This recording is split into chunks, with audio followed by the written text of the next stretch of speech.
ఈ దినం ప్రభు సన్నిధికి కూడి వచ్చిన మీ అందరికీ మన ప్రభు అయిన యేసుక్రీస్తు వారి పేరిట మీ అందరికీ హృదయపూర్వకమైన వందనాలండి. ఈరోజు ఏంటి ప్రత్యేకత?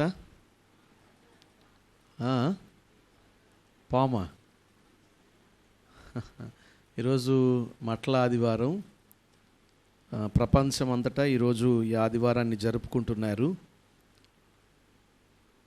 ఎందుకని ఈరోజు మట్ల ఆదివారం అని అంటారంటే, యేసు ప్రభు వారు ఆయన సేవా జీవితం అంతటిలో ఒక గొప్ప ర్యాలీ అంటే ఊరేగింపు జరిగింది. ఊరేగింపు ఆయన మామూలుగా సేవకు వెళుతున్నప్పుడు చాలామంది వేల మంది ఆయన వెంబడి వచ్చిన ఊరేగింపుగా ఎక్కడ వెళ్ళలేదు. ఆయన మామూలుగా ఆయన వెళ్ళిపోతూ ఉంటే జనం వస్తున్నారు ఆయన దగ్గరికి, వాళ్ళు సమస్యలు చెప్పుకుంటున్నారు, ప్రార్థన చేస్తున్నారు, ఇలా జరిగింది. కానీ ఆయన 33.5 సేవా జీవిత యాత్రలో ఒక ఊరేగింపు, ఒక ర్యాలీ, అది 3 కిలోమీటర్లు. బేతనియా దగ్గర నుండి యెరూషలేముకి 3 కిలోమీటర్ల ప్రయాణం. అదొక ఎత్తైన కొండ, ఒలీవల కొండకు ఆనుకున్న ఒక పల్లెటూరు బేతనియా అనే గ్రామం. మరి ఆ పల్లెటూరు నుండి యెరూషలేముకు వెళుతున్నారు ఆయన. ఒక 3 కిలోమీటర్లు, చాలా ఎత్తుగా ఉంటుంది ఆ కొండ. అక్కడి నుంచి చూస్తే యెరూషలేం ఎదురుగానే ఉంటుంది. మామూలుగా ఒక అడుగేసి యెరూషలేంలోకి వెళ్ళొచ్చు అన్నట్టుగా ఉంటుంది. కానీ వెళ్ళలేము ఒక్క అడుగులో. ఆ కొండ నుంచి కిందకి దిగి ఆ లోయలో నుంచి మరలా యెరూషలేముకు వెళ్ళాలి. సుమారు 3 కిలోమీటర్లు ఉంటుంది.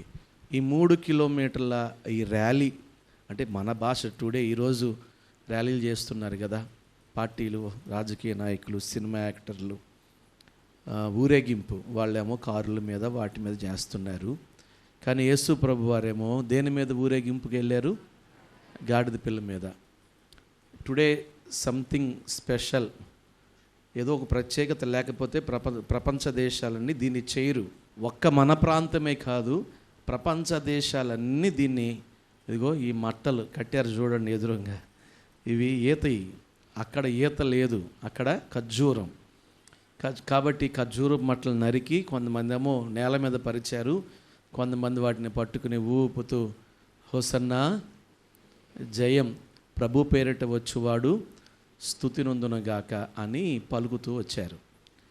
మరి ఈరోజు ప్రత్యేకత అది. మట్ల ఆదివారం అన్నారు, అక్కడ కూడా ఘనంగా ప్రభు జరిగించారు. ప్రభు బల్లారాధన మట్ల ఆదివారం అందరు చక్కగా ఊరేగింపుగా మెయిన్ రోడ్డు మీద వరకు వచ్చి పాటలు పాడి పిల్లలందరూ కలిసి చక్కగా అక్కడ కూడా చేసుకున్నారు. ఇక్కడ కూడా రాగానే పిల్లలను చూడగానే సంతోషం వేసింది. ఎందుకనంటే ఆ మట్టలు పట్టుకోవటంలో ఏం లేదు, కానీ దేని నిమిత్తం వారు పట్టుకున్నారో అది గొప్ప విషయం. హల్లెలూయా. ప్రభువు పేరిట అది చేస్తాం. దేని నిమిత్తం?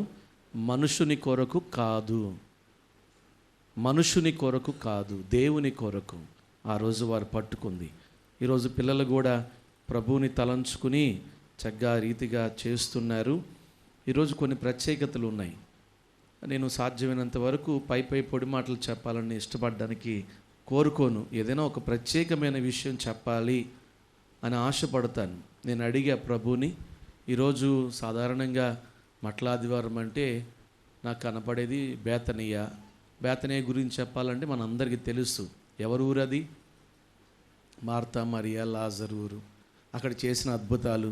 ఈరోజు కొంతమంది ఆ ప్రసంగం చేయొచ్చు, లేకపోతే 2 శిష్యులు, 2 అన్నారు, ఒకళ్ళు వెళ్ళమాకండి ప్రమాదాలు జరుగుతున్నాయి కాబట్టి 2గా వెళ్ళండి అని ప్రభువే చెప్పారు.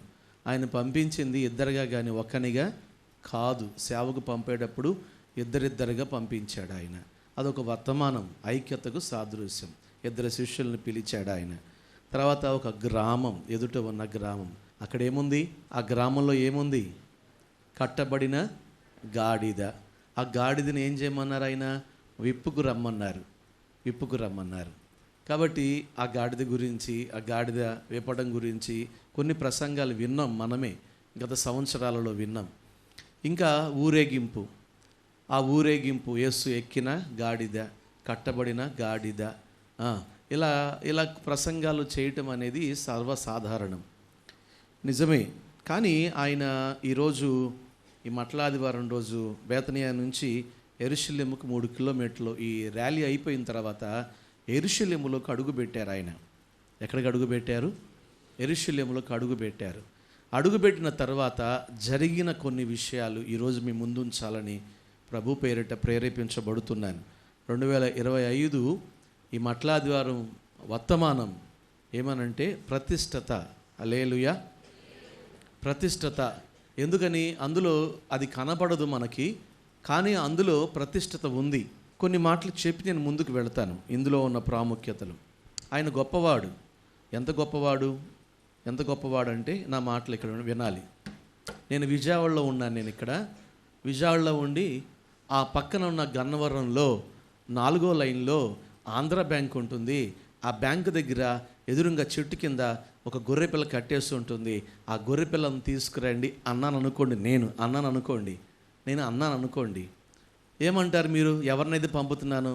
పాస్టర్ గారు మీకు ఎవరైనా తెలిసా? వాళ్ళు తెలియదు బాబు. అసలు గొర్రెపిల్ల ఉందని ఎవరైనా చెప్పారా?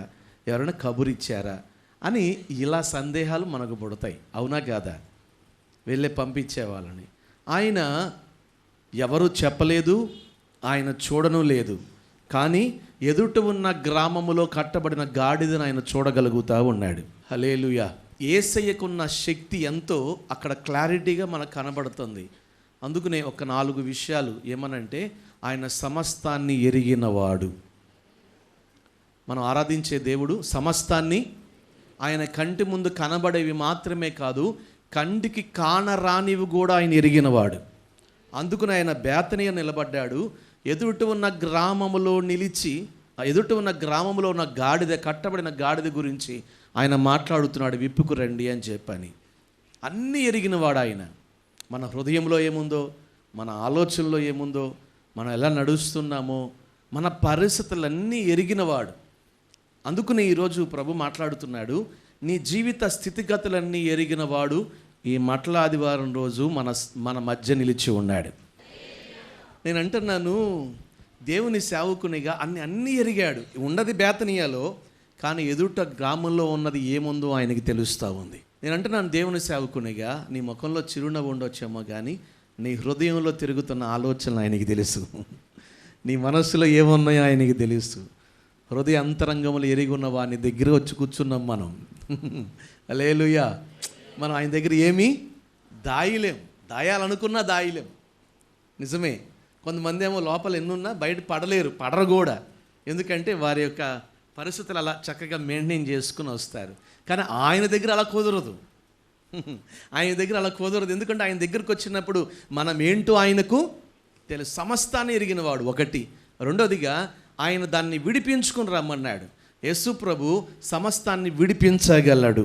నేను దాటి వెళ్ళిపోతున్నాను. మూడోదిగా ఆయన సమస్త కార్యములందు స్తుతింప, ఆఖరికి ఈ ర్యాలీలో కొంతమంది ఆయన దగ్గరికి వస్తే వారిని ఆయన స్వస్థపరిచాడు. ఆయన సమస్తమును బాగు చేయగలడు. హల్లెలూయా. కాస్త బిగ్గరగా చెప్పండి. ఇంకాస్త బిగ్గరగా చెప్పండి. అక్కడ వరకు మనం ఎప్పుడు ధ్యానించుకునే అంశాలే, స్తుతి వరకే ధ్యానిస్తాం. కానీ ఆయన ఆ గాడిద పిల్లను దిగి యెరూషలేములోకి అడుగుపెట్టాడు. ఈరోజు ఆయన, అది సాయంకాలం అయిపోయింది. చాలా తక్కువ సమయం యెరూషలేములో ఉన్నారు. ఉన్న ఆ సమయంలో కూడా ఆయన యెరూషలేముకు అడుగు పెట్టగానే కోనేటి దగ్గరికి ఇంకా అక్కడ కొన్ని పరిస్థితులు ఉన్నాయి. ఎక్కడికి వెళ్ళటం ఆయన దేవాలయంలోకి వెళ్ళాడు. వెళ్ళగానే ఈ టుడే స్పెషల్ అంటారు చూడండి. ఎలాగానే టుడే స్పెషల్ అని హోటల్స్లో బోర్డు పెడతాయి, ఈరోజు స్పెషల్ ఏంటని. ఈ రోజు స్పెషల్ ఏంటంటే, ఒకటి ఆయన గాడిద పిల్ల ఎక్కటం. గుర్రం ఎక్కలా, గాడిద ఎక్కల ఆయన సేవా జీవితంలో. ఈరోజే ఎక్కారు. హల్లెలూయా. మీరు సువార్తలు 4 సువార్తలు గమనించండి. ఆ 4 సువార్తలు 3.5 సంవత్సరాలు పాదయాత్ర చేశారు. కానీ ఎక్కడ ఆయన గుర్రాలు ఉన్నాయి ఆ కాలంలో, గుర్రం ఎక్కినట్టు కానీ గాడిద ఎక్కి ప్రయాణం చేసినట్టుగా ఎక్కడైనా ఉందమ్మా? మీరు ఆలోచన చేసుకోండి. ఉంటే తర్వాత నాకు చెప్పండి. నా గ్రహింపులకు మాత్రం ఎక్కడ గుర్రం ఎక్కినట్టు గాడిద ఎక్కినట్టు లేదు. ఈరోజు స్పెషల్ అది. ఆయన గాడిద మీద ఎక్కి వచ్చాడు ఒకటి. రెండోదిగా ఎక్కడ ఆయన 3.5 సంవత్సరాల్లో ఎవరిని ఎన్నిసార్లు చెప్పాలి మీకు? మిమ్మల్ని కాదు సుమా, మిమ్మల్ని కాదు అని ఎవరిని ఆయన గద్దించింది లేదు, కోప్పడింది లేదు అసలుగా. కోపం అనేది ఎక్కడ కనపడలే, కానీ ఈరోజు కోపం వచ్చింది ఆయనకి. నేను ఈరోజు అంతా చదువుతూ వచ్చా, ప్రతి అంశాన్ని ఆగి ఈరోజు ఏముంది ఆయనలో, ఎక్కడా లేనిది ఏదైనా ప్రత్యేకత ఉందా ఈరోజు అంటే, నాకు కనబడిన ప్రత్యేకత అంటే కోపం. ఆయనకు కోపం వచ్చేసింది ఈరోజు. బైబిల్ గ్రంథంలో సువార్త సేవ ఆయన చేసినప్పుడు ఎక్కడ ఆయన కొరడాలతో కొడుతున్నప్పుడు కోపం రాలా, మొహం మీద ఉమ్మి వేసినప్పుడు కోపం రాలా, చెంపలో పగల కొడుతున్నప్పుడు కోపం రాలా, సిలువ వేసినప్పుడు కోపం రాలా. తెలియదయ్యా, క్షమించయ్యా, వీళ్ళు తెలియజేస్తున్నారయ్యా అని ఇలా ప్రేమతోనే మాట్లాడే. కానీ ఈ ఆదివారం రోజు ఆయన కోపం వచ్చింది. కొన్ని వర్డ్స్ ఉన్నాయి బైబిల్లో. ఆయన దప్పిక కొన్నాడు. ఎక్కడ చెప్పండి గట్టిగా, ఎక్కడ? గట్టిగా చెప్పాలి. మీకు తెలిసిందో చెప్పండి. ఎక్కడ దప్పికున్నారు ఆయన? సిలువలోనా? మీరు ఆ సిలువ దగ్గరికి వెళ్ళారా? సిలువ రోజులు కదా. ఆయన దప్పిక కొన్నాడు అన్న మాట ఎక్కడ ఉందనంటే యాకోబు బావి దగ్గర. ఆయన అలసిన వాడై దప్పిక కొన్నాడని రాయబడి ఉంది. రేర్ వర్డ్స్ కొన్ని. ఆయన కన్నీళ్ళు విడిచెను. ఎక్కడ? లాజర్ దగ్గర. కొంచెం అలాగే ఉండండి మీరు. హల్లెలూయా. కొన్ని రేరు యేసు ప్రభువులో కొన్ని ప్రత్యేకతలు కనబడతాయి. జనరల్గా బాగు చేశాను, స్వస్థపరిచాను, నడిచాను, వెళ్ళాను, కొండ ఎక్కాను, దిగాను, ఇవన్నీ జనరల్ వర్డ్స్, జనరల్గా కనబడేవి. 4 సువార్తల్లో ఉపమానం చెప్పాను. చమటపడుతుందన్నా?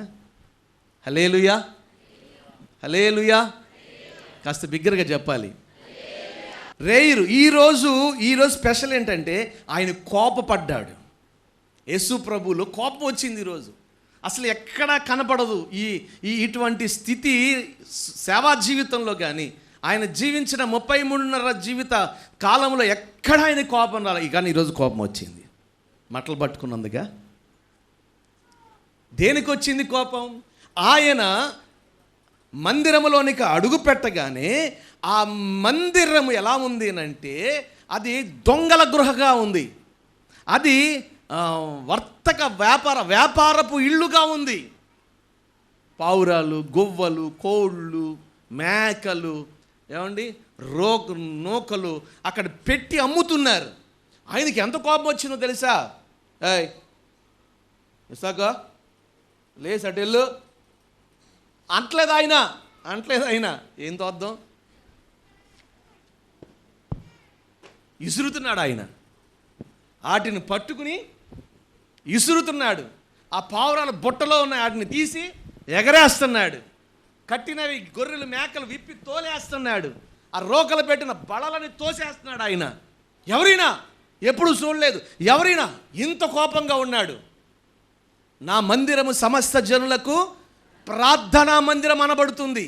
నా మందిరమును మీరు దొంగల గృహగా చేస్తున్నారేంటని మందిరములకు అడుగు పెట్టగానే ఆయనకు విపరీతమైన కోపం వచ్చింది. నోటితో చెప్పిన వాడు కాదు, చేష్టలు కూడా చేశాడు ఆయన. అక్కడ ఈరోజు అన్నిటిని తోసేస్తున్నాడు. బయటికి పొమ్మంటున్నాడు, పొండి బయటికి అంటున్నాడు అక్కడ వ్యాపారం చేసేవారిని. ఈరోజు జరిగింది. మీరు మత్తయి శుభవర్తమానం 21కి రండి, మీకు కనపడుతుంది. అది ఎవరు ఇస్తారు నాకు? చదవండి, 12 చదువుతారా? యేసు దేవాలయములో ప్రవేశించి క్రయ విక్రయములు చేయి వారినందరినీ వెళ్ళగొట్టి పొమ్మంటున్నాడు బయటికి. అంతే, లాక్కు వెళుతున్నాడు. వెళ్ళగొట్టాడంట. వెళ్ళగొట్టి రోకలు మార్చు వారి బల్లలను గువ్వలమ్ము వారి పీఠములను పడద్రోసి ఏం చేశాడంట ఆయన? పడద్రోసేస్తా ఉన్నాడు. తోసేస్తున్నాడు. అసలు అక్కడ లేకుండా ఇక్కడ అసలు మందిరమేనా ఇది అని చెప్పని ఆయన పడద్రోసి. చదవండి అక్క. నా మందిరము ప్రార్థనా మందిరం అనబడును. అబ్బా, ఎంత చక్కని మాట. నా మందిరము ప్రార్థనా మందిరం అనబడును అని రాయబడి ఉన్నది. అయితే మీరు దానిని దొంగల గుహగా చేసేడి వారని. అయితే మీరు దానిని ఎలా చేశారంట? దొంగల గృహగా చేశారు. గమనించండి, ఆయనకి వచ్చిన కోపం అంతా ఇంత కాదు. ఎందుకని? దూషించిన, దయ్యము పట్టిన వాడన్నా, ఎన్ని మాటలన్నా ఏ మాత్రము రాని కోపం ఎందుకు వచ్చింది ఈరోజు అంత కోపం ఆయనకి? ఈ ఆదివారం రోజు ఆయన కూడా మందిరంలోకి వచ్చాడు. ఏ మందిరం? ఆటోనగర్ మందిరంలోకి. రాగానే మనల్ని చూడగానే ఆయనకి ఏమొచ్చింది? కోపం వచ్చిందా? ఎందుకు కోపం వచ్చింది? కోపం రావడానికి గల కారణం ఏంటి? వాడుక భాషలో ఉన్న బైబిల్లో రాయబడిన మాట ఏంటంటే, ఒక చక్కని మాట రాయబడి ఉంది అక్కడ. ఏమనంటే, ఇదిగో ఆలయ ప్రతిష్టత విషయములో ఆయన కోపపడెను అన్న మాట రాయబడి ఉంది. దేని విషయంలో అంట? ఆలయ ప్రతిష్టత. ఇది చాలా ప్రాముఖ్యమైనది. ఒక వ్యక్తి జీవితంలో ప్రభు కోరుకునేది ఏదైనా ఉందంటే ప్రతిష్టత అనేది చాలా ప్రాముఖ్యమైనది. ప్రతిష్టతను చూస్తాడు ఆయన. ఆ ప్రతిష్టతకు తగినట్లుగా మనము బ్రతుకుతున్నామా లేదా అని చూస్తాడు. ప్రతిష్టత మనలో ఎప్పుడైతే పోయిందో అప్పుడు మన మీద ఆయన కోపం అనేది రావటం సహజం. ఇప్పుడు ఆయన లోపలికి అడుగు పెట్టగానే ఎందుకు కోపం వచ్చిందంటే అక్కడ ఆలయ ప్రతిష్టతకి భంగము కలుగుతూ ఉంది. ప్రతిష్టత అంటే ఏంటో 2 మాటలు చెప్పి నేను ముందుకు వెళతా. వాక్యము విని, వాక్యము చేత ప్రేరేపించబడి, వాక్యానుసారంగా ప్రభు కొరకు బ్రతకాలి అని తీర్మానం చేసుకునేవాడు ప్రతిష్టత కలిగినవాడు. అది ఎజ్రాలో ఉంది. ఇప్పుడు వాక్యం చూపిస్తే ఆలస్యం అవుతుంది. వాళ్ళు ఏడుస్తున్నారు వాక్యం విని. నెహెమ్యా ఎజ్రా అంటారు, ఏడ్చింది చాలు, విన్నారు కదా, మారు మనసు పొంది పశ్చాత్తాపడ్డారు కదా, ఇప్పటికైనా దేవునికి మిమ్మల్ని మీరు ప్రతిష్ఠించుకోండి. అంటే వ్యక్తిగతమైనది ఒకటి, వాక్యం విని ఎవరికి వారు ప్రతిష్ఠించుకునే దేవుని కొరకు ఒకటి. రెండవది, హన్నా పుట్టిన బిడ్డను వీడు బ్రతుకు దినములన్నీ యెహోవాకు ప్రతిష్ఠితుడు అని తల్లి బిడ్డను ప్రతిష్ఠించింది. అంటే ఒక వ్యక్తి తన బిడ్డలను కానివ్వండి, తనకున్న ఇంటిని కానివ్వండి, తనకున్న స్థలము కానివ్వండి, తనకున్న పశువులు కానివ్వండి, దేవునికి ఇచ్చి ఇది దేవునిది, ప్రతిష్ఠితమైనది. అందుకని అక్కడక్కడ ఆవులు, మేకలు వదిలేస్తారు, రోడ్ల మీద వదిలేస్తారు. ఏంటంటే ఎవరు ముట్టుకోకూడదు, దాన్ని తినకూడదు, దాన్ని చంపకూడదు, దాన్ని ఎవరు తన సొంతంగా వాడుకోకూడదు. ఎందుకంటే అవి దేనివి? దేవునివి. దేవునికి మొక్కు వదిలేశారు, దేవునివి. అంటే మనుష్యుడు తన కలిగిన వాటిని ప్రతిష్ఠించటం. మూడోదిగా ఆలయ ప్రతిష్టత. బైబిల్లో మొట్టమొదటిసారి ప్రతిష్ఠించింది ఎక్కడంటే సొలొమోను దగ్గర. సొలొమోను దేవుని మందిరమును ప్రతిష్ఠించాడు. ఎందుకని దేవుడు ప్రతిష్ఠతను కోరుకుంటున్నాడు? నా మాటలు వినాలి జాగ్రత్తగా మీరు. ఎందుకనంటే మనం ప్రతిష్ఠించబడిన జనం. హల్లెలూయా, హల్లెలూయా. లోకానికి మనకి ఏమండి సంబంధం లేదు. లోకానికి మనకి సంబంధం లేదు. మనము లోకము ఒకటి కాదు. చీకటి వెలుగుకి పొత్తు లేదు. మనము వెలుగు సంబంధులమని బైబిల్ చెప్తా ఉంది. జీవము గల దేవుని బిడ్డలముగా దేవుని కొరకు ప్రతిష్ఠించుకుని బ్రతకాలి అని చెప్తా ఉంది. కానీ ఈరోజు చాలామంది జీవితాలలో ప్రతిష్ఠతను విడిచిపెట్టి బ్రతుకుతున్నారు. కాబట్టి ఆయన కోపము వారి మీద రగులుతూ ఉంది. అందుకనే రాగానే ఆలయములకు ఆయన ఏం చూస్తున్నాడంటే అందరి విషయం, నా విషయంలో కూడా అందరి విషయంలో ఆయన ముందు మన ప్రతిష్ఠతను చూస్తున్నాడు. వీళ్ళు ప్రతిష్ఠతలో ఉన్నారా లేదా, వీళ్ళ ప్రతిష్ఠత భంగమవుతుందా, వీళ్ళ జీవిత ప్రతిష్ఠత, వీళ్ళ మందిర ప్రతిష్ఠత, ఇదిగో వీళ్ళు భంగం చేసుకుంటున్నారా లేకపోతే ప్రతిష్ఠతలో నిలిచారా? ఈరోజు నువ్వు దేవుని కొరకు ప్రతిష్ఠించుకుని బ్రతికితే, ప్రతిష్ఠత అంటే సొంతమండి, ఇది దేవునికి సంబంధించింది. హల్లెలూయా. ఇప్పుడు చెప్పండి, మనం ఎవరికి సంబంధించిన వాళ్ళం? చెప్పాలి. హల్లెలూయా. ఎవరికి సంబంధించిన వాళ్ళం? మా తాతగారు రోజు అన్నారు, ఒరే బాబు, మనం పలానా దేవతకు సంబంధించిన వాళ్ళం, ఆ దేవత గుడి కట్టాం కదా, ఆ దేవత గుడికి మనమే పూజలు చేయించాలి, మనమే పూజారిని పెట్టాం, మనం పలానా గుడికి సంబంధించిన వాళ్ళం, దేవతకి సంబంధించిన వాళ్ళం. ఓహో నిజమా? అయితే మీ తరం వారికేమో కానీ ఇదిగో ఈ తరం, ఇదిగో ఆయన మహాకృప అటువంటి శాపగ్రస్తమైన స్థితిలో నుండి ఇప్పుడు యేసయ్య వారిగా మార్చాడు ఆయన. ఇప్పుడు నేనంటాను, నేను ఏ దేవతకు సంబంధించిన వాడిని, ఏ దేవుడికి సంబంధించిన వాడిని? లోకములో ఇప్పుడు యేసుక్రీస్తుకు సంబంధించిన వాడిని. ఇప్పుడు చెప్పండి, మనం ఎవరి వారం? గట్టిగా చెప్పండి, ఎవరి వారం? యేసయ్య వారం. అంటే మనం ప్రతిష్ఠించబడ్డాం. ఎవరి కొరకు? ఎవరి కొరకు? ఆ ప్రతిష్టతలో మనము జీవించుదాము గాక. ఈరోజు నా ప్రభు అదే చూస్తున్నాడు. ఎందుకని ప్రతిష్టతను చూచాడు ఆయన? వదిలేయచ్చు కదా, కాముగా వెళ్ళిపోవచ్చు కదా. చాలా తక్కువ సమయం ఉన్నాడు, ఉన్నదేదో చాలా తక్కువ సమయం. మార్కులు అయితే అసలు ఈ విషయం కూడా రాయిలా. ఏమన్నాడు? లోపలికి వెళ్ళారు, సాయంకాలం అయిందని తిరిగి వెళ్ళిపోయాడని రాయబడి ఉంది మార్కులు. కానీ మత్తయి మాత్రమే ఈ సమయంలోనే ఆయనవన్నీ తోసేసి పడగొట్టి ఆ తర్వాత తిరిగి వెళ్ళాడని రాశారు. నిజమే, మనం గమనించుకుంటే బైబిల్ గ్రంథంలో ఉన్న తక్కువ సమయంలోనే ఎందుకు అంత ఆవేశం ఆయనకు వచ్చింది, ఎందుకు అంత కోపం వచ్చిందంటే ఒకటే కారణం, ఆలయ ప్రతిష్టతను ప్రభు కోరుకుంటున్నాడు. ఈరోజు నాలో నీలో మనందరిలో ఆయన కోరుకునేది ఏదైనా ఉందంటే ప్రతిష్ఠిత వారముగా బ్రతకాలి. మనల్ని చూచినప్పుడు మనం ఎవరి వారంగా ఉండాలి? ఎవరి వారంగా ఉండాలి? దేవుని వారముగా ఉందుముగాక. ఎందుకుని ప్రతిష్ఠించుకోమంటున్నాడు? ఎందుకుని ప్రతిష్ఠిత జనముగా ఉండమంటున్నాడు? ఒక్క 3 మాటలు మీ ముందుంచి నేను ముగిస్తాను త్వరగా. చూడండి, మొట్టమొదటిగా నిర్గమాకాండం 32:29 చదవండి. నిర్గమాకాండం 32:29. ఏలయనగా మోషే వారిని చూచి, నేడు యెహోవా మిమ్మును ఆశీర్వదించినట్లు. ఆ మాట అండర్లైన్ చేసుకోండి. యెహోవా మిమ్ములను చెప్పండి. యెహోవా మిమ్ములను కావాలన్న వాళ్ళు స్తోత్రం చెప్పండి. మీకు కావాలంటే ఆశీర్వాదం చదవండి అక్క. మీలో ప్రతివాడును తన కుమారుని మీద పడియే గాని తన సహోదరుని మీద పడియే గాని యెహోవాకు మిమ్మను మీరే ప్రతిష్ఠ చేసుకొనుడనెను. మీకు మీరే ప్రతిష్ఠించుకుంటే మీ దేవుడైన యెహోవా మిమ్ములను ఆశీర్వదిస్తాడు. గట్టిగా స్తోత్రం చెప్తారా?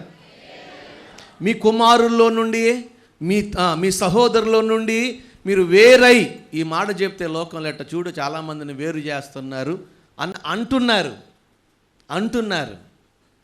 వేరు అంటే ఏంటి? విడిచిపోమ్మని కాదు, వాళ్ళతో అలవాట్లతో కలవద్దు, ఆచారాల్లో కలవద్దు, కలిసి జీవించండి, ప్రేమగా ఉండండి, తప్పు లేదు. కానీ ఇదిగో ప్రభు చెప్పే మాట ఏంటంటే వారితో ఇజ్జోడుగా ఉండొద్దు. ప్రభు పలికిన మాట అది. మీరు వాడిలో నుంచి వేరై మీరు దేవుని కొరకు ప్రతిష్ఠించబడితే దేవుడు మిమ్ములను కావాలని కోరుకుంటున్నారు కానీ ఆశీర్వాదం, కానీ ప్రతిష్ఠిత మాత్రం ఉండట్లా. మరి ఈరోజు ఈ వాక్యం ఉంటున్న మీ జీవితంలో ఇదిగో ఈ మట్లాదివారం రోజు ప్రభు మన నుండి కోరుకునేది ఒకటే, ప్రతిష్ఠిత జనముగా మనం ఉంటే ప్రభు మనను ఆశీర్వదించునుగాక. కాస్త బిగ్గరగా చెప్పాలి. దేవుని కొరకు ప్రత్యేకించబడాలి. ఒక 4 కూర్చొని మాట్లాడుకుంటున్నారు. 4 రియల్ ఎస్టేట్ వ్యాపారులు, బాగా కోట్లలో పెట్టుబడులు పెట్టారు. ఇంకా వాళ్ళ పని ఏంటి? సాయంకాలం కూర్చొని మాట్లాడుకోవటమే కదా. ఆ వ్యాపారం ఎలా, ఈ వ్యాపారం ఎలా అని మాటలు కలుస్తున్నాయి. కలిసి సాయంకాలం ఏమవుతుంది? సరదాగా పేకాడుకుంటున్నారు. అక్కడి వరకు బాగానే ఉంది. ఆ తర్వాత ఈ 4 మాటలల్లా ఇంకొక గంట అయింది. అబ్బాయి 4 లాగుతుందని చెప్పని ఈ 4 కూర్చుని ఏం తెప్పించుకుంటారో మీకు తెలుసు. తెప్పించుకున్నారు, తాగుతున్నారు. ఆ 4లో ఒక ఆయన ప్రభువుని ఎరిగిన వ్యక్తి ఉన్నాడు. ఆ ప్రభువుని వ్యక్తి, నాకు అవన్నీ వద్దులే, నాకు అలవాట్లు లేవు, నేను చేయను అన్నాడు. సర్లే, నువ్వు చేయకపోతే చేయబోయో, ఇదిగో కూల్ డ్రింక్ అయినా తాగు, మేము హాట్ డ్రింక్ తాగుతాం అని చెప్పిన వాళ్ళు హాటు, ఈయనేమో కూలు తాగుతున్నాడు. కూర్చుని ఆయన తాగుతున్నాడు, వీళ్ళు తాగుతున్నారు, బాగానే ఉంది. అటించి మందిరంలోంచి ఒక వ్యక్తి వెళ్తున్నాడు. ఇప్పుడు చూసిన వ్యక్తి ఆ 4తో పాటు ఇదిగో ఈ వ్యక్తి కూడా కూర్చుండి తాగటం వల్ల ఆ వ్యక్తి కూడా ఏమనుకుంటాడు? ఆ వ్యక్తి కూడా తాగుతున్నా అనుకుంటాడా లేదా? ఏంటి అడుగుతున్నారు? అనుకుంటాడా లేదా? కానీ ఆ సంగతి, ఆ వ్యక్తి తాగట్టలేదనే సంగతి ఈ వ్యక్తికి తెలియదు. ఈ వ్యక్తి కూలే తాగుతున్నాడు, హాటు తాగట్లేదు అని. కానీ ఎంతకాలం నడిచింది అది? ఎంతకాలం నడుస్తుంది అది? బాబు, ఇటువంటి పరిస్థితుల మధ్య నేను ఉండకూడదు. అసలు కూర్చోకూడదు. అసలు ఇటువంటి వారితో బైబిల్లో రాయబడి ఉంది, ఇదిగో మత్తుగా ఉన్న వారితోనూ, తాగుబోతులతోనూ, తిండిపోతులతోనూ, తిరుగుబోతులతోనూ సహవాసం చేయొద్దన్నాడు. వ్యాపారం వరకు అయితే పర్వాలేదు, కానీ ఇటువంటివి నాకు వద్దు, నేను అసలు వీటి వాళ్ళ జోలికి రాను, ఇటువంటి చేశారంటే వీతో అసలు నేను చెయ్యను అని చెప్పాలి. కానీ ఆ రోజు వరకు ఊరుకున్నాడు, మందగాదులే మనకెందుకులే అని. కానీ రోజులు గడిచే కొందకి ఏమండి, మనిషి స్వభావం ఏంటో మనకు తెలుసు కదా. నిజమే, నీవు లోకానికి ప్రతిష్ఠిత కలిగిన వాడిగానే ఉండాలి. నిన్ను చూచినప్పుడు వాడు రాలేరా, ప్రతిష్ఠిత చూస్తున్నారు ప్రజలు. దానితో పాటు ఈరోజు ఈ మట్ల ఆదివారం రోజు ఆయన అడుగు పెట్టగానే ఆలయంలో నీకు అక్కడ చూస్తుంది ఏంటో తెలుసా? మనందరి ప్రతిష్టత. హల్లెలూయా. నీవు ప్రతిష్టత కలిగి ఉంటే నా దేవుడు నిన్ను ఆశీర్వదించునుగాక. హల్లెలూయా. నీ దేవుడైన యెహోవా నిన్ను ఆశీర్వదించినట్లు నీకు నీవే ప్రతిష్ఠించుకో. ఈరోజు వాక్యం అది. నీవు నీ దేవునికి నువ్వు ప్రతిష్ఠించుకొని ప్రత్యేకపడి దేవుని కొరకు బ్రతికితే తప్పనిసరిగా ప్రభు ఆశీర్వదిస్తాడు. సీనియర్ పాస్టర్లో దైవజనులు యేసన్న గారితో పాటు కలిసి ఉన్న వాళ్ళల్లో ఆత్మీయ తండ్రిని కూడా నిలిపి, నిజమే కదా, ఒక గొప్ప ఆశీర్వాదం. నేను అంటాను, ఆశీర్వాదం ఎక్కడి నుంచి వచ్చింది? ఇప్పుడు మీరు చెప్పాలి. ప్రతిష్టతలో నుండి. నమ్మిన వారు స్తోత్రం చెప్పండి. హల్లెలూయా. ప్రతిష్టత కలిగిన వాడిని ప్రభు ఆశీర్వదిస్తాడు. బైబిల్లో రాయబడిన మాట, మౌనంగా ఉండేవాడు వివేకి అని అనబడతాడంట. గట్టిగా స్తోత్రం చెప్పండి. వసపోసిన పెట్టెల్లాగా ఎప్పుడు చూసినా మాట్లాడుతూనే ఉంటారు కొంతమంది. ఆగమన్నా ఆగదు కొన్ని. వసపోసిన పెట్టెలు అంటారు చూసారా? వసపోయటం అంటే మీ దేశం ఆ చిలకని రామచిలకో కోకిలకో లేకపోతే గోరింకకో వసపోసి మాటలు నేర్పుతారు. అది దాన్ని అక్కడ తగిలిస్తారు. అది ఇంకా ఆగదు. Good morning, good afternoon, good night, hello hello, ఎప్పుడు చూసినా వసపోసిన పెట్టది అక్కడ తగిలిస్తే ఎప్పుడు చూసినా మాట్లాడుతూనే ఉంటుంది. కొంతమంది అటువంటి వాళ్ళు ఇక్కడ ఉన్నారు. నిజం నిజం నిజం నిజం. దేవుని సేవకునిగా అందుకే చెప్తున్నాను, మన జీవితం ఎలాగుండాలంటే ప్రతిష్టతకు తగినట్లుగా ఉండాలి. అదే ప్రభు చూస్తున్నాడు. ఈరోజు అడుగు పెట్టగానే మందిరంలో ప్రతిష్టత కనపడలా. ప్రతిష్టతకు భంగం కలిగించేవి అక్కడ ఉన్నాయి. అందుకనే వాటన్నిటిని బయటికి వెళ్ళగొట్టాడంట ఆయన. ఈరోజు మన ప్రతిష్టతకు ఏదైతే భంగముగా ఉందో వాటన్నిటిని మనలో నుంచి, మన కుటుంబంలో నుంచి ప్రభు బయటికి వెళ్ళగొట్టునుగాక. నువ్వు దేవుని కొరకు ప్రత్యేకంగా బ్రతికితేనే నా దేవుడు నిన్ను ఆశీర్వదిస్తాడు. అందులో ఏమాత్రం సందేహము లేనే లేదు. మరి ఉందా? వేరుపారిన జీవితం ఉందా? ప్రతిష్ఠిత జీవితం ఉందా? లోకంలో ఉన్నట్లుగా అందరిలాగా ఉంటే ఎట్ట? నాకు జెస్సీతో చాలా పోరాటం. బెన్నీ కంటే ఎట్ట పెంచాలో తెలియదుగా నా పిల్లని ప్రార్థన మాత్రం చేసుకుంటున్నా. అన్నీ చూస్తుంది, అన్నీ అడుగుతుంది వచ్చి. బంగారం పెట్టలే నాకు, విలువైన బట్టలు వద్దంటావు, గోల్డ్ పెంచొద్దు అంటావు, గోల్డ్ రంగు రాయొద్దు అంటావు, మూతికి పుయ్యొద్దు అంటావు, హెయిర్ స్టైల్ తీయొద్దు అంటావు. నాన్న స్కూల్లోకి వెళ్తేనేమో అందరూ చక్కగా వస్తుంటే నువ్వేమో ఇవన్నీ వద్దంటావు. వాళ్ళందరూ బాగోలేదా ఏంటి, వాళ్ళందరూ బాగాలేదా ఏంటి అంటది నా దగ్గరకు వచ్చి. నేను గట్టిగా కోప్పడ్డాను అనుకో, వాళ్ళ అమ్మ దగ్గరికి వచ్చి గొనుగుతుంది, సనుకుతుంది. ఇంకా అన్నీ ఏంటో అసలు నాన్నెట్ట పెంచుతున్నాడు, వాళ్ళు చూడు ఎట్టా ఉన్నారు, వాళ్ళన్నీ పెట్టుకున్నా వాళ్ళు లేరా అంటది. నేను అంటాను దేవుని సేవకునిగా, ప్రతిష్ఠించబడిన వాడిని ఆశీర్వాదం, ప్రతిష్ఠిత లేని వాడిని ఆశీర్వాదం ఒకటి కానే కాదు. అందుకు నిదర్శనం ఆత్మీయ తండ్రి. ఎవరో లేకపోతే మనం కూడా అందరిలో కలిసిపోయి ఒకరిలాగా బ్రతకవచ్చు. లేదు, మన కంటి ముందు ఒక దైవజనుడు తాను ప్రతిష్ఠించుకుని దేవుని కొరకు బ్రతికి దేవుని చేత ఆశీర్వదించబడి మన ముందు నిలిచి ప్రభు సన్నిధికి వెళ్ళారు కదా. మనం ఎందుకు చేయలేం? మరి ఈరోజు ఈ వాక్యం వింటున్న మీ జీవితంలో దేవుని కొరకు ప్రతిష్ఠితగా బ్రతికి ఆయన చేత ఆశీర్వదించబడుదుముగాక. ఆమేన్. అందుకునే ఇక్కడ ఉదాహరణ చెప్పాలి. యేసేపు లోకానికి రాజీ పడ్డాడా? ప్రతిష్ఠితగా బ్రతికాడు. తనకు నిందొస్తుందని తెలుసు, తను చెరసాల్లో వేయిస్తారని తెలుసు, తన ఉద్యోగం పోతుందని తెలుసు, తన భవిష్యత్తు దెబ్బ తింటుందని తెలుసు. కానీ లోకానికి రాజీ పడలేదండి. జీవితాన్ని ప్రతిష్ఠితగా నిలుపుకున్నాడు. కాబట్టి ఒకరోజు ఎవని ముందైతే తలదించుకుని నిందల పాలై చెరసాల్లో వేయబడ్డాడో వాళ్ళందరి ముందు నా దేవుడు ఉన్నతమైన శిఖరానికి ఎక్కించాడు. హల్లెలూయా. మాటలు విని విడిచిపెట్టి వెళ్ళిపోవటం కాదండి. యేసేపులాగా ప్రతిష్ఠితగా బ్రతుకుదాం, యేసేపులాగా ఆశీర్వాదాన్ని పొందుకుందాం. అటువంటి కృప ఈ మట్ల ఆదివారం రోజు ప్రభు మనకి ఇచ్చునుగాక. ఇప్పుడు పిల్లలు ఉన్నారు, మీకు అర్థమయ్యే భాషలో చెప్తున్నా. ఒరే ఏంట్రా, ఆడేడ్రా, ఈడేడ్రా బ్రో, ఇంకేమున్నాయి కొత్తగా ఉన్నాయి కదా, నాకు పెడతారు కొంతమంది మెసేజ్లు. నీకు తెలియదు కదా, నా నెంబర్ ఏంటో తెలియదు కొంతమందికి. ఎక్కడి నుంచి చదువుతాయో తెలియదు, ఎవడరా నువ్వు అని పెడతా నేను. మరి నిజమే బ్రో, ఏంట్రా అటువంటి బ్యాచ్ కూర్చుని మాట్లాడుకుంటారే, అక్కడ నువ్వు కూర్చోకూడదు. బాగున్నావా, నీ వయసు అనుకో, ఎరా నవీను, ఎరా ప్రవీణు, ఎరా హరీష్, ఎరై ఉదయ్, ఇంకా ఏ పేర్లు ఉన్నాయో పేర్లు పెట్టి చక్కగా మాట్లాడేమనుకో, అయిపోయింది నీ తోట. వాళ్ళు పెద్దవాళ్ళు అనుకో, అన్నయ్య బాగున్నావా, చిన్నోడైతే తమ్ముడా బాగున్నావా అంటున్నావు అనుకో, నీ ప్రవక్తన వాళ్ళు చూస్తున్నారు. అంటే నువ్వు వారిలో కలవక, వారి మాటల్లో కలవక, నువ్వు ప్రతిష్ఠితకు తగినట్లుగా వేరుగా బ్రతుకుతున్నావు కాబట్టి వారి ముందు నా ప్రభు నిన్ను ఆశీర్వదిస్తాడు.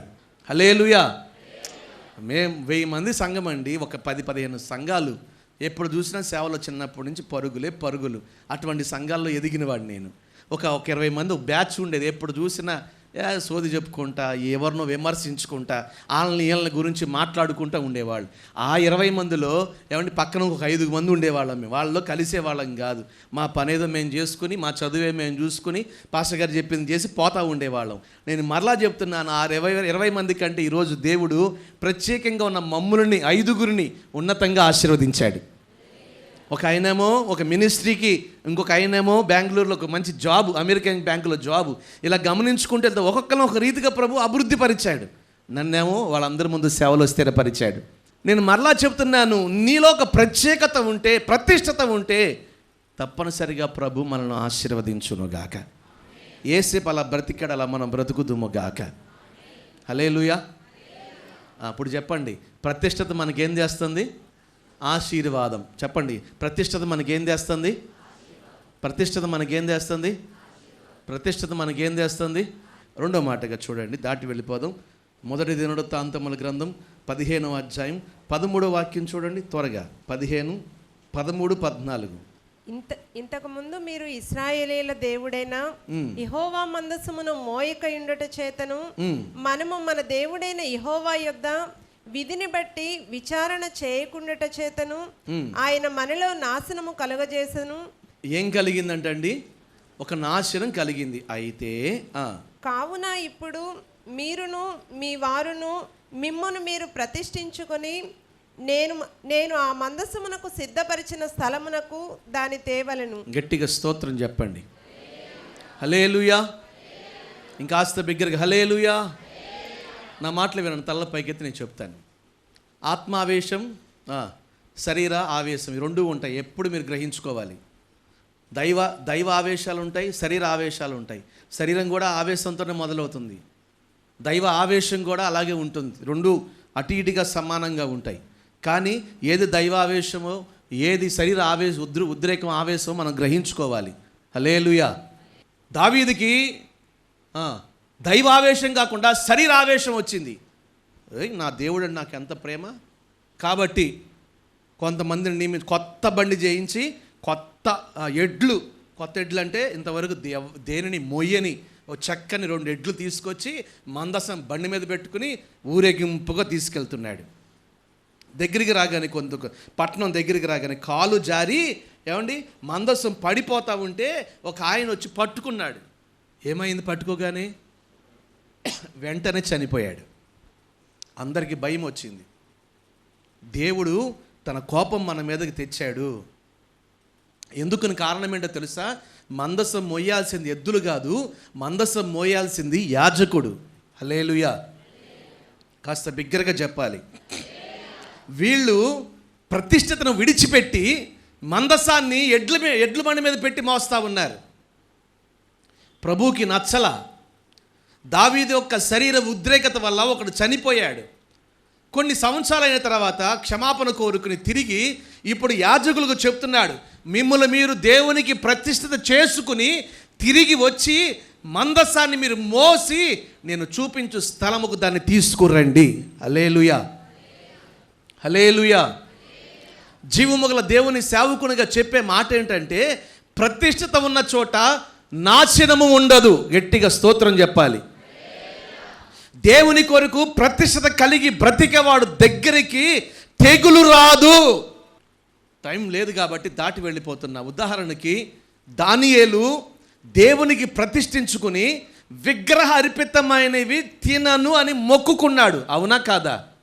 ఇప్పుడు వచ్చే పాస్టర్లు ఎవరైనా మీరు వీడియోలో తినొచ్చు అంటే వాళ్ళ మాటలు వినొద్దు. పాస్టర్ల మాట, నా మాట కూడా వినొద్దు మీరు. బైబిల్లో లేకపోతే, అది నేను చెప్పేది. బైబిల్లో లేకపోతే, నేను చెప్పేది బైబిల్లో ఉంటే దాన్ని చేయండి. బైబిల్లో లేని మాట ఏదైనా చెబితే, సొంత మాట, దాన్ని మీరు చేయవలసిన అవసరం లేదు. నేను అదే చెప్తున్నాను. కొంతమంది విగ్రహార్పితమైనవి తినొచ్చు, వాళ్ళు బాధపడుతున్నారు, వాళ్ళు ఇబ్బంది పడుతున్నారు అని ఎవరైనా చెప్పారని అనుకోండి, వద్దొద్దొద్దొద్దొద్దు. దేవుని లేఖనం స్పష్టంగా సెలవిచ్చింది. దానియేలు దేవునికి ప్రతిష్ఠత కలిగిన వాడై విగ్రహ అర్పితమైనవి తినకూడదని చెప్పని మాంసాహారమును తినకుండా కాయగూరలు తిన్నాడు. హల్లెలూయా. అవునా కాదా? నేను చెప్పేది వాస్తవమా అవాస్తవమా? వాస్తవమే. తనతో పాటు తనొక్కడే కాదు, ఇంకెవరున్నారు అక్కడ? షడ్రకు, మెషకు, అబేద్నెగో అన్న వాళ్ళు కూడా విగ్రహ అర్పితమైనవి తినలా. దేవుడికి ప్రతిష్ఠతగా బ్రతికారు కాబట్టి అగ్నిగుండం వారిని ఏమీ చేయలేకపోయింది. సింహాలు వారిని ఏమీ చేయలేకపోయాయి. నేను మరలా చెప్తున్నాను, దేవుని లేఖనం ఏదో అక్షరముగా ఆలోచన చేయొద్దు, ఆత్మీయంగా ఆలోచన చేయండి. నీవు ప్రతిష్ఠించుకుని దేవుని కొరకు బ్రతికితే కీడుని దరికి రాదు. గట్టిగా స్తోత్రం చెప్పాలి. హల్లెలూయా. ఆయన నిర్ణయ కాలం వస్తుందేమో కానీ ఆయన నిర్ణయ కాలము ముందు నువ్వు అగ్నిలో దాటి వెళుతున్నా అవి నేను కాల్చజాలవు. హల్లెలూయా. నీవు జలములో పడి దాటి వెళుతున్నా అవి నిన్ను ముంచజాలవు. కారణం నీ ప్రతిష్ఠత ఇదిగో కీడును కూడా ఆపుతుంది. ఆమేన్. కాస్త బిగ్గరగా చెప్పండి. హల్లెలూయా. దేవుని కొరకు వేరైన జీవితం, దేవుని కొరకు ప్రతిష్ఠించబడిన జీవితం నీ జీవితానికి క్షేమమును కలుగు చేయునుగాక. ఆమేన్. హల్లెలూయా. నేను ఉదాహరణలు కూడా చూపిస్తున్నాను. ప్రతిష్ఠించుకున్న యోసేపు, ప్రతిష్ఠించుకున్న దానియేలు. యోసేపు ఆశీర్వదించబడ్డాడు. ప్రతిష్ఠించుకున్న దానియేలు అపాయంలో నుంచి బయట పడ్డాడు. ఈరోజు మనం ఎందుకు పడలేకపోతున్నాం? మనలో ప్రత్యేకత ఏం లేదు, ప్రతిష్టత లేదు. అందరిలాగా బ్రతుకుతున్నాం, అందరిలాగా మాట్లాడుతున్నాం, అందరిలాగానే బ్రతుకుతున్నాం, అందరిలాగానే జీవిస్తున్నాం. మనలో ఏమాత్రం వేరుబాటు ప్రత్యేకత అనేది ఏమీ లేదు. లోకం ఎలా ఉందో మనము అలాగే ఉంటున్నాం. వాళ్ళు సరదాగా తిరుగుతున్నారు, మనము సరదాగా తిరుగుతున్నాం. వాళ్ళు నడుచుకునే రకంగా మనము నడుచుకుంటాం, వాళ్ళు నడుచుకున్నారు. ఏది ప్రత్యేకత ఏముంది చెప్పండి? ఇంకో మాటలో చెప్పాలంటే వాళ్ళు ఇంకొంత సోమవారాలు, బుధవారాలు, గురువారాలు, శుక్రవారాలు, శనివారాలు ఆచరిస్తారు. మనకి ఆదివారం ఒక్కరోజు. అవునా కాదా? ఈ ఒక్క ఆదివారం 2 గంటలు ప్రభు సన్నిధిలో గడపటానికే మనం 10 సార్లు ఆలోచిస్తాం. దేవుని పని అంటే మడి కట్టుకున్నారంటే, నడుము కట్టుకున్నారంటే అది చేస్తారు, వ్రత దినాలు పాటిస్తారు. ఏమంటారు వాడిని? ఇంట్లో పెట్టుకుంటారు కదండి, వ్రతమా? వ్రతాలు దీనికి నా ఎన్ని ఆటలోంచి వచ్చిన వాడిని నేను ఎవరినో అంటలా, నేను చేసినే చెప్తున్నా. నేను పోసాం, మా పితరులు పోసారు పుట్లో పాలు, అట్ల దానికి అట్లు చేశారు, అట్లు తిన్నా. నేను ఉన్నదే చెప్తున్నా. నేను అవన్నీ చేసి వచ్చినానే కాబట్టి చెప్తున్నాను. ఏది ప్రత్యేకత ఏముంది? వాస్తవమే కదా. అందుకు నీ కీడు దరికి వస్తూ ఉంది. దయచేసి దేవుని సేవకుడిగా చెప్తున్నా. లోకంలో చాలా ప్రశ్నలు లెగుస్తూ ఉన్నాయి. నేను మరలా చెప్తున్నా, నీవు దేవునికి ప్రతిష్ఠుడివి, దానికి తగినట్లుగానే ఉండాలి. సంసోను విషయంలో ప్రభు చెప్పిన మాట ఏంటో తెలుసా? ఇతడు నాజీరు చేయబడిన వాడు, ఇతని బ్రతుకు దినములలో ఏ మాత్రము మద్యం ఇతని జోలికి రాకూడదు, ఇతను శవరము చేసుకోకూడదు, ఇతడు దేవునికి ప్రతిష్ఠత కలిగిన వాడు. దేవుని సేవ అంటే అది వేరు ప్రత్యేకత. సువార్త పని ఎవరైనా చేయొచ్చు, ఉద్యోగాలు, వ్యాపారాలు చేసేవారు లోకంలో చాలామంది వాళ్ళు దేవుడి ప్రేమను ప్రకటించవచ్చేమో కానీ పాస్ట్ అనే మాట పెట్టకూడదు వాళ్ళకి ముందు, అసలు పెట్టకూడదు. లేదు. సంపూర్ణ యాజకత్వపు సేవ ఒకటి ఉంది. అన్నిటిని ఒడిచి దేవుని కొరకు బ్రతికే ఒక జీవితం. లోకానికి చనిపోయి క్రీస్తులో బ్రతికి ప్రజల క్షేమం కొరకు ప్రయాసపడే వారు ఉన్నారు. హల్లెలూయా. హల్లెలూయా. అందుకని దేవుని సేవకునిగా నేను చెప్తున్నాను మీకు ఏమనంటే, ఇదిగో ప్రతిష్ఠత కలిగి ఉన్న వాడి జీవితానికి నాశనము రాదు. మరి ఈరోజు ఈ మట్లాదివారం రోజు ఆలయంలోకి అడుగుపెట్టిన ప్రభు చూస్తుంది ప్రతిష్ఠత. మరి ఈ ఆలయంలో నీ జీవితంలో ప్రతిష్ఠత ఉంటే నీ ఇంట నుండి కీడు తొలగునుగాక, నీ జీవితం నుండి నాశనము దూరమగునుగాక, అపాయము మన గుడారాలు సమీపముగా రాకుండా ప్రభు దూరపరచునుగాక. ఏ తెగులు మనల్ని సమీపించకుండా ప్రభు మనల్ని ఎత్తిపట్టి కాపాడునుగాక. లోకములో కలుగుతున్న అనేక రకాల వ్యాధులు, కలవరపరిచేవి, మరణానికి గురి చేసేవి ఏవి మనల్ని అంటకుండా, ముట్టకుండా, దరికి రాకుండా ప్రభు మనల్ని కాపాడునుగాక. హల్లెలూయా. కాస్త బిగ్గరగా. అయిపోయింది. ఆఖరి మాట, ఒక మాట చెప్పి నేను ముగిస్తాను. పేతురు రాసిన మొదటి పత్రిక 3:16 చదవండి, ముగించుకుందాం. పేతురు రాసిన మొదటి పత్రిక 3వ అధ్యాయం 16వ వచనం. నిర్మలమైన మనసాక్షి కలిగిన వారై మీలో ఉన్న నిరీక్షణను గూర్చి మిమ్మును హేతువాడుగు ప్రతివానికిని సాత్వికముతోనూ భయముతోనూ సమాధానము చెప్పుటకు ఎల్లప్పుడూ సిద్ధముగా ఉండి మీ హృదయములనందు క్రీస్తును ప్రభువుగా ప్రతిష్ఠించుకోండి. అప్పుడు మీరు దేని విషయమై దుర్మార్గులని, అప్పుడు నుంచి ప్రతిష్ఠించుకున్న తర్వాత నుండి అప్పుడు మీరు దేని విషయమై దుర్మార్గులని దూషింపబడుదురో, దుర్మార్గులారా అని ఎవరి చేత దూషించబడుతున్నారో దాని విషయమై క్రీస్తునందున్న మీ సత్ప్రవర్తన మీద అపనింద వేయువారు సిగ్గుపడుదురు. అదిగోండి, మీరు మీ ప్రవర్తన మీద ఎవరైతే ఏమేస్తున్నారు, నింద వేస్తున్నారో మీ శత్రువులు సిగ్గుపడతారు. ఒక్క మాట ప్రతిష్ఠించుకునేవాడి జీవితం ఎలా ఉంటుందంటే తల ఎత్తుకుని జీవించేట్టుగా ఉంటుంది. ఆమేన్. కాస్త బిగ్గరగా చెప్పండి. హల్లెలూయా. దేవుని కొరకు ప్రతిష్ఠించుకుని బ్రతికేవాడు జీవితం ఎలాగుంటుందంటే తల ఎత్తుకుని బ్రతుకుతాడు, కానీ తల దించుకుని. పాస్టర్ గారు 900 వస్తాయి అనుకుందంట. 900 వచ్చాయి. ఏడుస్తుందండి పాప అని చెప్పని ఒక ఫోన్ చేసింది. సర్లే నేను ఫోన్ చేసి, ఏమ్మా ఏంటి ఏడుస్తున్నావు అంటే, అమ్మ చెప్పింది ఎన్ని వచ్చినాయి అన్న. చాలా వచ్చినాయి కదా, మీ అన్నయ్యకి ఎన్ని అన్న. మా అన్నయ్యక పాస్టర్ గారు, మా అన్నయ్యకి 600 చిల్లరేనండి, మరి నీకు 900. మీ అన్నయ్యకి అన్నీ బాగానే వచ్చినాయి కదమ్మా. అవునండి. అప్పుడు నవ్వు వచ్చింది. అన్నయ్య సంగతి బాగా గుర్తొస్తే వచ్చింది. అన్నాను, ఇప్పుడు మీ ఫ్రెండ్స్ నీకంటే ఎక్కువ వచ్చినాయి 2 మార్కులు అన్న. రాశాను బాగా, ఎందులో బాగా రాశాను అందులోనే తక్కువ వచ్చినాయి. మళ్ళీ రాయి ప్రార్థన చేస్తానంటే రాయడానికి ఒకటి కుదరదంట, రాత్రి 6 రాయాలంట. మరలా సెకండ్ ఇయర్ కదా, అంతేనా? ప్రాక్టికల్స్ 6 రాయాలంట. మరి మళ్ళీ రాయమ్మా ప్రార్థన చేద్దాం. లేదు అన్నీ రాయాలంట. నా వల్ల కాదు. మరి ఎందుకు ఏడుస్తున్నావు? దేవా, నాకు ఎన్ని ఇవ్వాలో నీకు తెలుసు, నాకు ఏది మేలో నీకు తెలుసు అన్న వాళ్ళు స్తోత్రం చెప్పండి. కొంతమంది కనబడుతున్నారు, అస్సలు రాజీ పడరు. నేను అంటాను దేవుని సేవకునిగా, ఆఖరి మాట అదే కదా. ఏమని? ప్రతిష్ఠత జీవితం కలిగి ఉన్న వాడిని తల ఎత్తుకనే ఉంచుతాడు, కానీ తల దించనివాడు. ఆమేన్. హల్లెలూయా. కాస్త బిగ్గరగా చెప్పండి. కొన్నిసార్లు కొంతమంది ఎందుకు కూటమి రాలేదంటే ఏం లేదండి అంటారు. కొన్నిసార్లు కొన్ని మీటింగులు రాలేదండి అంటే ఏం లేదులే అంటారు.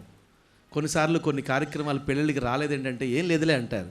కానీ వాళ్ళకి సంబంధించిన వాళ్ళు ఎవరో కనబడతారు, ఇంట్లో వాళ్ళు ఎవరో ఒకళ్ళు నా దగ్గర ఎత్తుతారు. ఏంటి రాలేదని అంటే, ఏంటి వాడు రాలేదు మీ అబ్బాయి అంటే, వాడికి అంటానా సరైన షర్ట్ లేదంటానా. అది రోజు వేసుకునే ఏంటి షర్ట్లు కదా, ప్యాంట్లా. అంటే వాడికి ఇప్పుడు కొత్తది లేదు కాబట్టి వాడికి దానికి ఏమవుతున్నాడు, గిల్టీ ఫీల్ అవుతున్నాడు. సరైన బండి లేదని, సరైన కారు లేదని, సరైన ఇల్లు లేదని, సరైన వ్యాపారం లేదని. నేను అంటాను, ఇవి కావు మన జీవితాన్ని నిర్దేశించేది. మన ప్రతిష్టతే మన తల ఎత్తుకోవడానికి గౌరవపరమైనది. హల్లెలూయా. కాస్త బిగ్గరగా చెప్పండి. అసలు ఇంకొకటి ఉంది, అదేంటి తెలుసా? నాకు సరైన రూపం లేదు. అందుకని ఆత్మీయ తండ్రి చెప్పే మాట అంటే, నేను చెప్పట్లేదు సుమా, నాన్నగారు చెప్పేవాళ్ళు. ఏమన్నా తెలుసా? అసలు నా మొహం ఎవడో చూడ్డా అసలుగా. ఎదిగో ఆ బొగ్గెలా ఉంటుంది, నేను అలాగుంటా. కానీ ప్రజలు ప్రభు నన్ను నిలబెట్టి ఈరోజు ఇన్ని సంవత్సరాలు వాడుకుంటున్నారని చెప్పేవాళ్ళు. నిజమే మరి.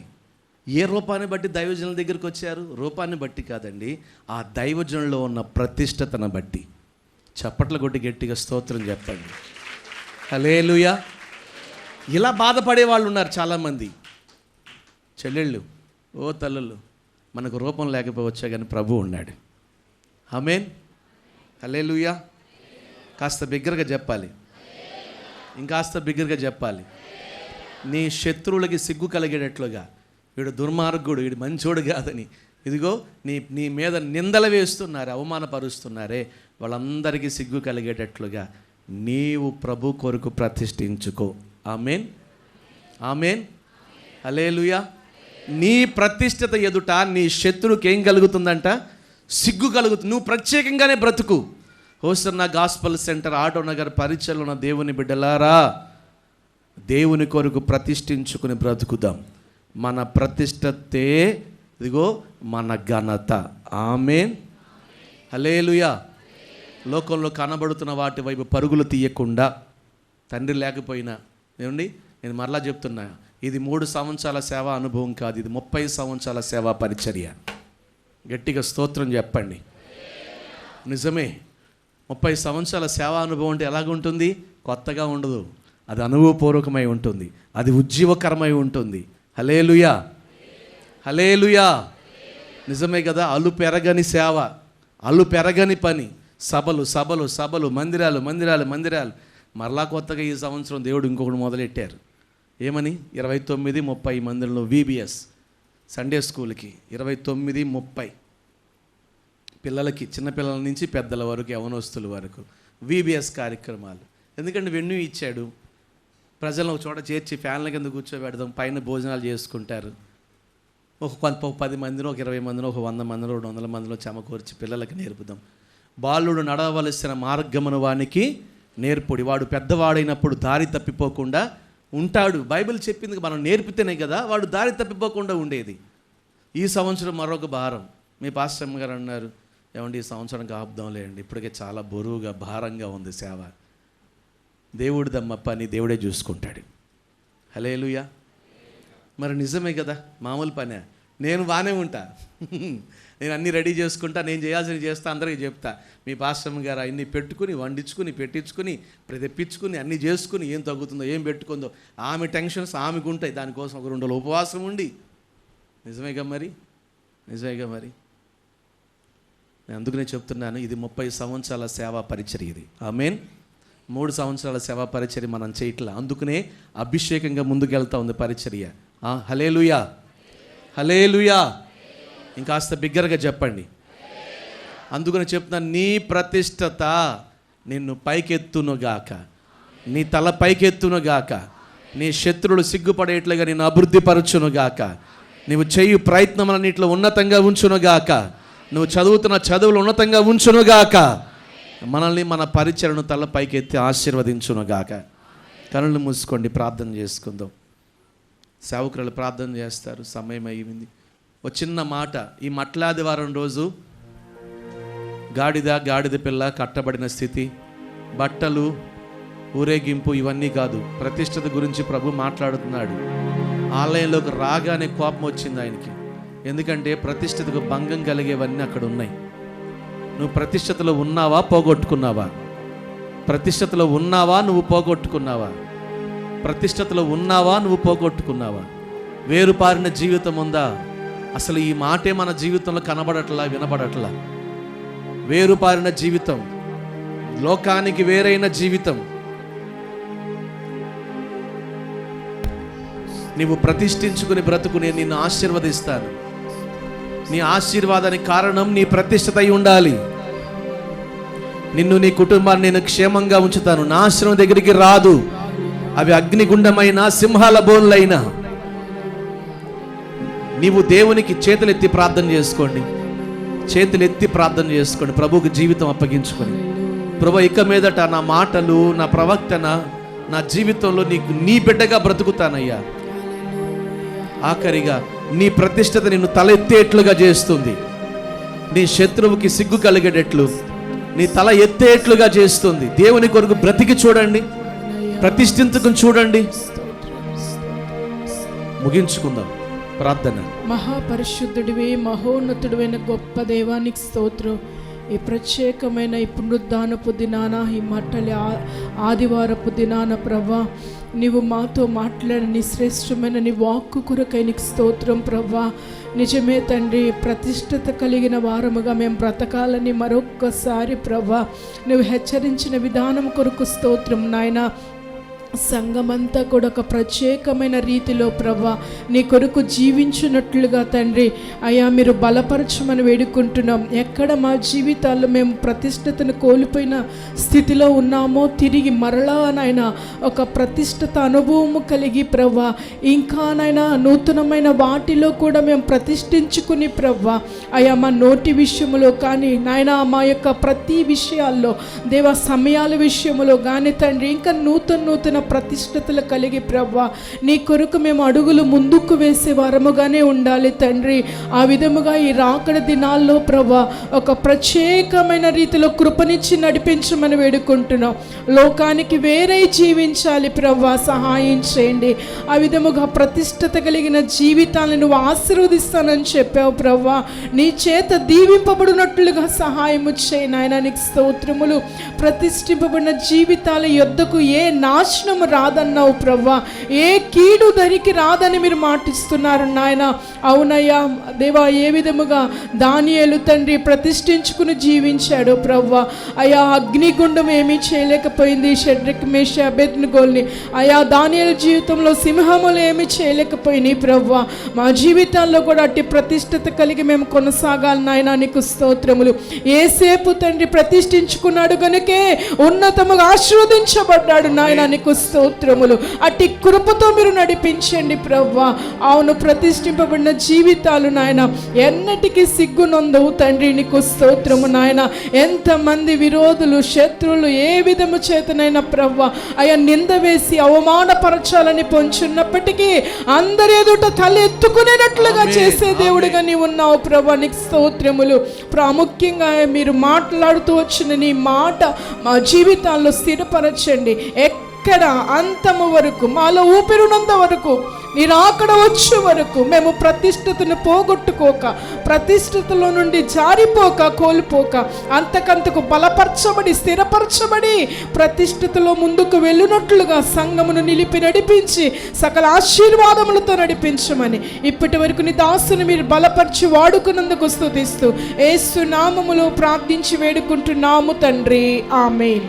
మన తండ్రి అయిన దేవుని ప్రేమ, కుమారుడైన యేసుక్రీస్తు వారి కృప, పరిశుద్ధాత్ముని యొక్క నిత్య ఆదరణ సహవాసం ఇప్పుడు ఆయన రాకడవచ్చు పర్యంతరం సదాకాలం మనందరికీ తోడై ఉండును గాక. ఆమేన్. ఈ పక్కనకు వందనాలు చెప్పుకోండి.